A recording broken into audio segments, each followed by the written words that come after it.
Hello friends, welcome to বর্ণালী রান্নাঘর।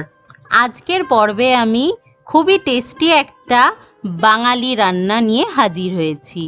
আজ আমি বানিয়ে দেখাচ্ছি ডিম পোস্তর রেসিপি।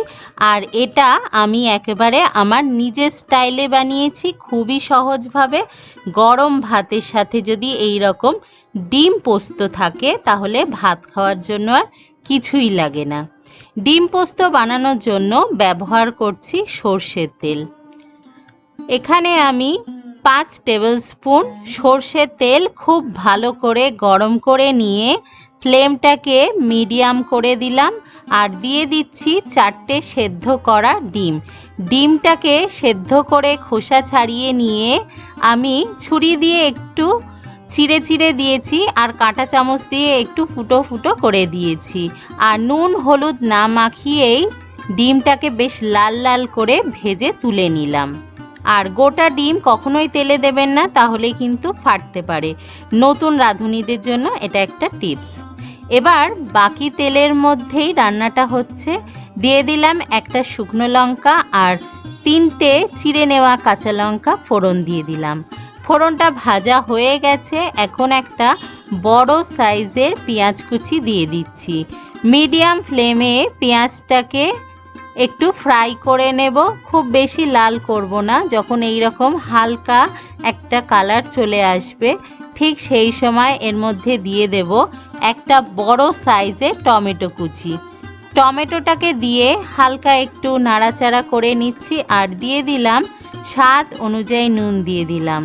টমেটো দেওয়ার পরেই নুন দিলে টমেটোটা তাড়াতাড়ি গলে যায়। ফ্লেমটাকে লো করে দিলাম।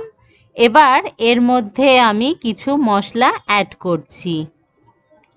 দিয়ে দিচ্ছি হাফ টিস্পুন হলুদ গুঁড়ো আর নিজের স্বাদ অনুযায়ী আমি দিয়ে দিলাম লঙ্কার গুঁড়ো।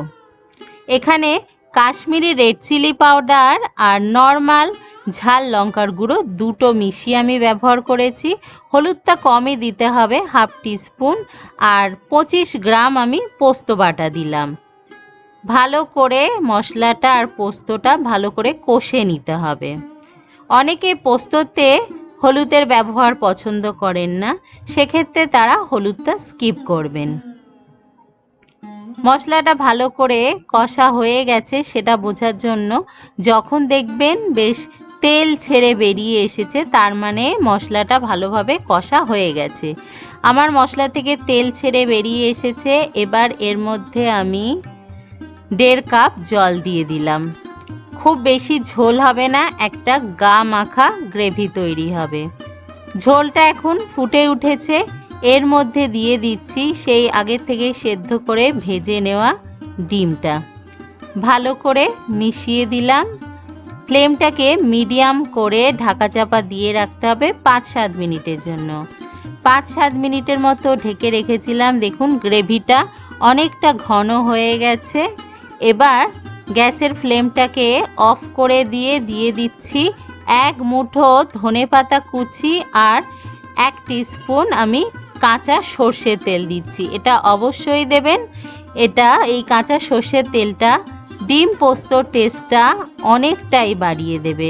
আর গ্যাস বন্ধ করে ঢাকা চাপা দিয়ে স্ট্যান্ডিং টাইম দিতে কিন্তু ভুলবেন না।